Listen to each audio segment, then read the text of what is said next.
We'll be going over IRS Notice CP623, which is the uh, notice of intent to levy and intention to cancel your installment agreement.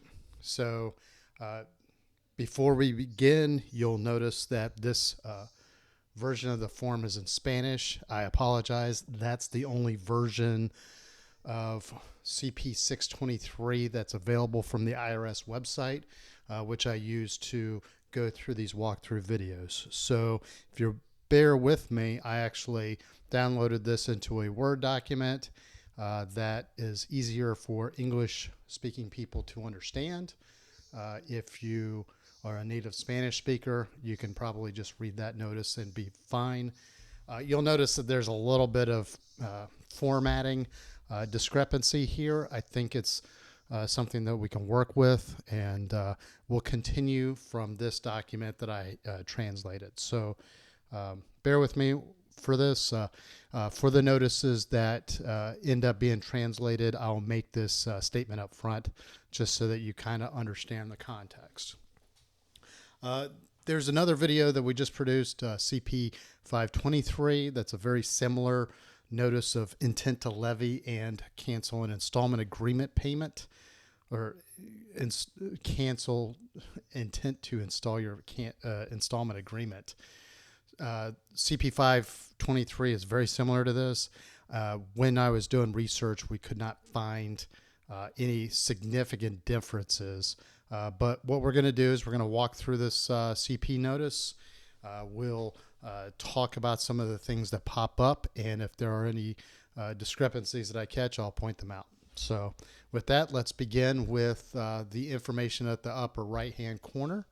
You'll see the CP notice 623 for the period of 2016, and the date of the notice is January 30th, 2019.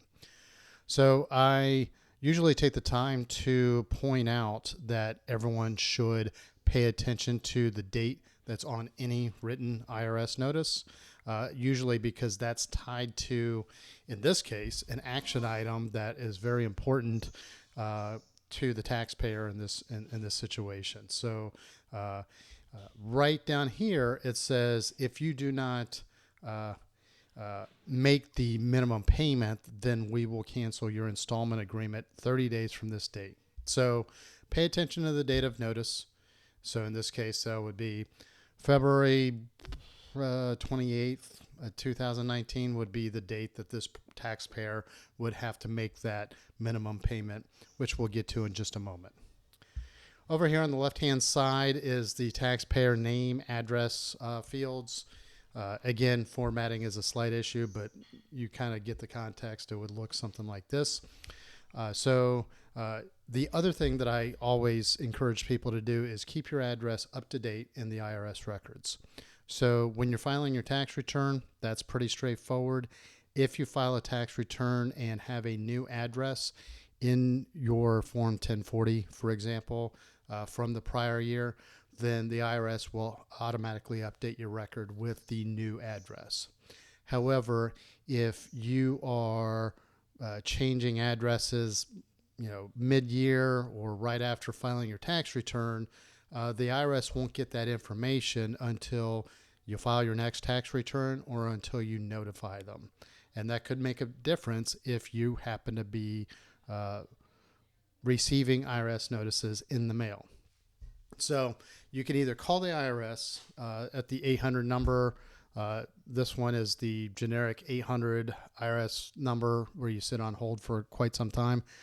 Or you can file a change of address form. So you can file either IRS Form 8822, which is the official IRS change in address notice, or IRS Form 8822B, which is the change of address notice for a business. So you should do that in order to make sure that you receive any written correspondence from the IRS in a timely manner. Let's take a look at this notice. So according to the notice, the taxpayer owes $9,444.07. There's a failure to pay penalty of $34.98, and then there is total interest of $1,324.15. Now, if you end up having your installment agreement canceled, then the amount due is $10,803.20.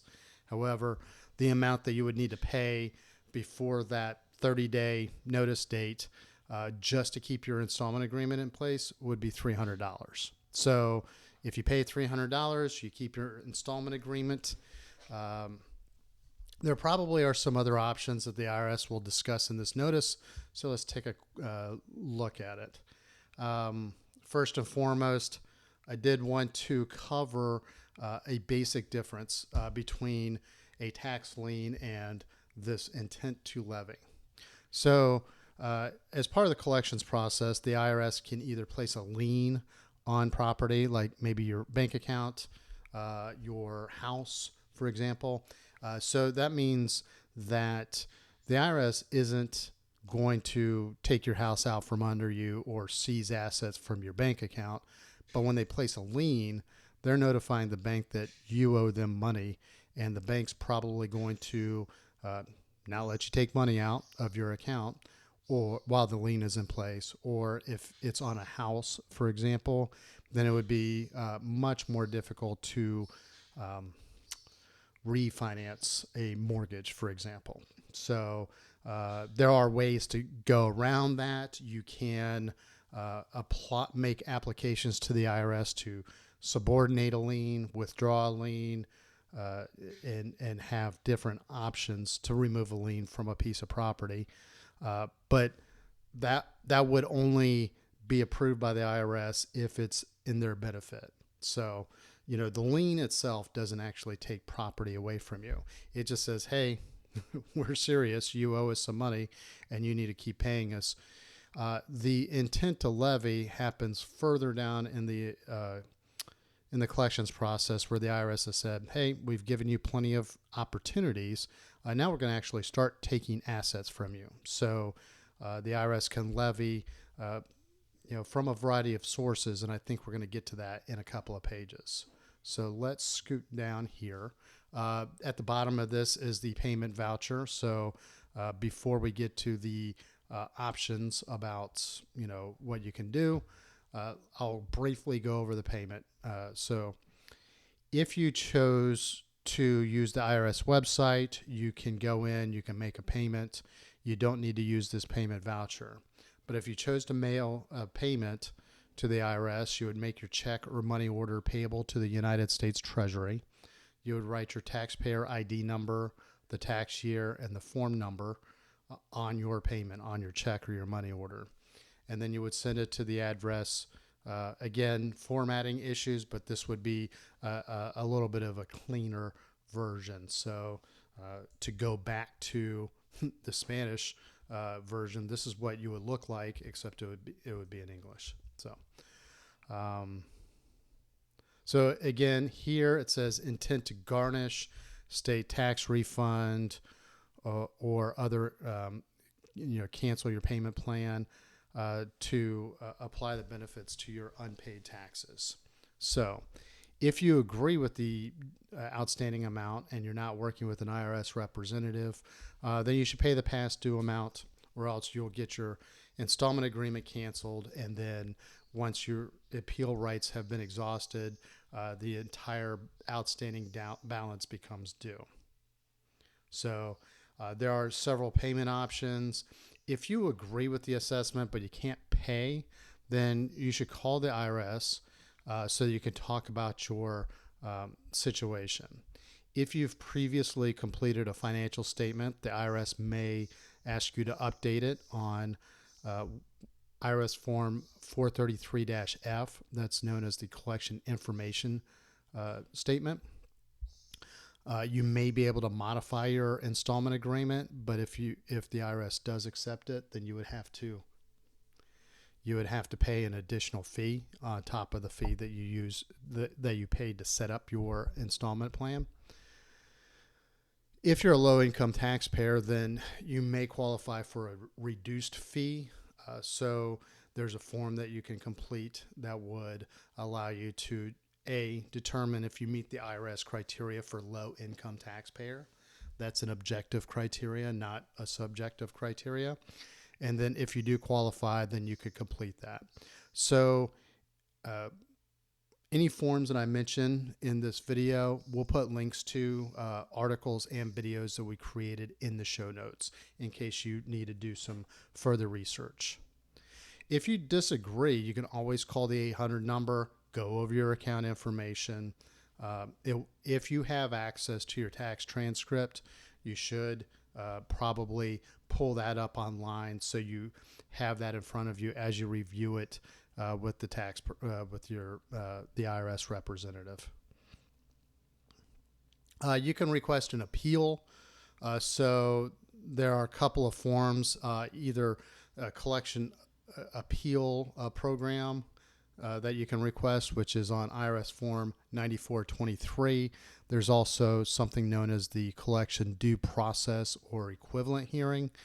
Those are two administrative processes within the IRS Office of Appeals, and they have slightly different contexts. So there's a different tax form that you would use to request the collection due process hearing, and that might be in an appropriate avenue here, because if you do file a due process hearing request, if you actually are in a collection due process hearing and you disagree with the results, you can appeal to the U.S. Tax Court. Whereas I believe with collection appeals, those are final. So once you get a determination from the IRS, that's it. You can't appeal that in tax court. So there's some basic information on what the IRS can garnish or levy. Basically, they can take money from your paycheck, commissions, other sources of income. They can place liens on business assets, bank accounts, personal property, Social Security benefits, tax refunds. And this is the CDP notice. So we'll put a link in the show notes to the form that you would file for the collection due process hearing. There's a little blurb about what the IRS has to do with regards to your passport. So if you owe a seriously delinquent tax debt, which I believe is defined as greater than $52,000, then the IRS has to notify the State Department. And the State Department generally will not issue a new passport. They won't renew a passport. And if you have a passport, they might revoke your passport so that you don't leave the country. Again, that's for tax debt that's more than $52,000. That's seriously delinquent tax debt, according to the law. So again, there's payment options. You can submit a request for an offer in compromise where you would pay the IRS less than what you owe. But again, that's probably something where you might be better off hiring someone to help negotiate this for you, because the IRS has what you would consider a playbook on how to consider offers and compromise. And if you don't know what you're doing, you're basically kind of shooting darts at a dartboard where you don't know exactly where it is. So if you have to consider an offer and compromise, you should probably talk to a tax professional that is experienced in being able to represent you in front of the IRS. So if the IRS doesn't hear from you, they're just going to keep going as if you agree, and they're just going to keep collecting against your assets. So there's some language about the different penalties and how they're assessed. So again, the 3498, that's for the failure to pay penalty. You can request to have penalties abated or removed by filing a form, IRS Form 843.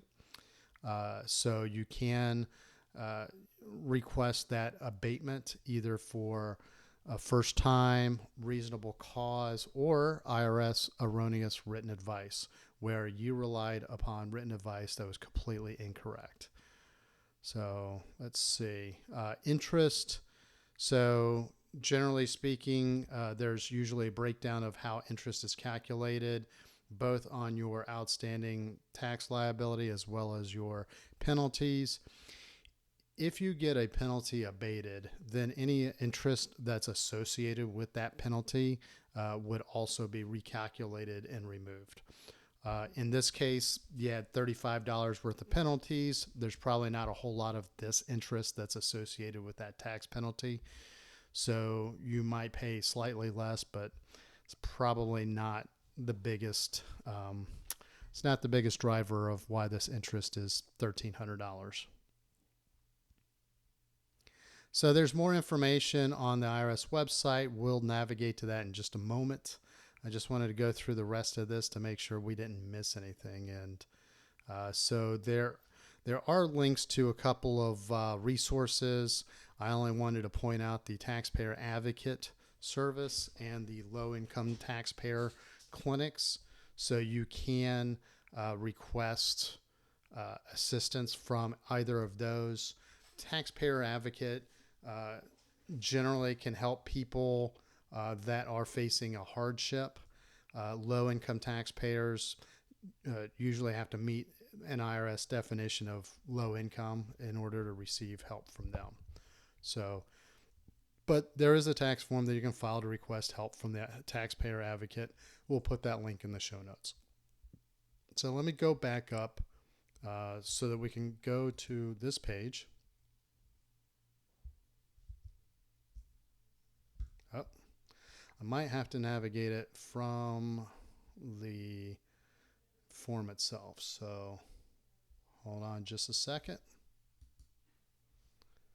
And this is the Spanish version of this. I don't know if there's a, we should be able to get the English version. There we go. So understanding your CP523 notice. If you receive the CP623 notice, it takes you to this page, and there are some frequently asked questions. There's some action items of what you may need to do. So you can go over this, but this isn't really covering any new information that we didn't discuss in our notice. So there's a link to the installment agreement request. You can go to the payments page, make payments so that you satisfy that immediate requirement, that $300 in this case. So that's basically it. It's very similar to a 523 notice. I didn't see anything that stood out, probably because I don't speak Spanish, but I didn't see any major differences between the 623 notice and the 523 notice. So if someone out there happens to know the difference, please speak up in the comments section. So that wraps up this video for the CP623 notice, intent to levy. Again, pay attention to your notice date, your action items, and do what you can to maintain that installment agreement, even if you have to modify it. Because once the IRS starts seizing property, it's it's even less fun than it has been. So, as I mentioned, we'll put links to the articles and videos in our show notes. So if you like our articles, please subscribe to our newsletter. If you like our YouTube videos, please subscribe to our YouTube channel.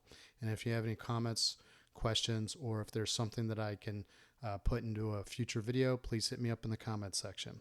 Thank you very much and have a great day.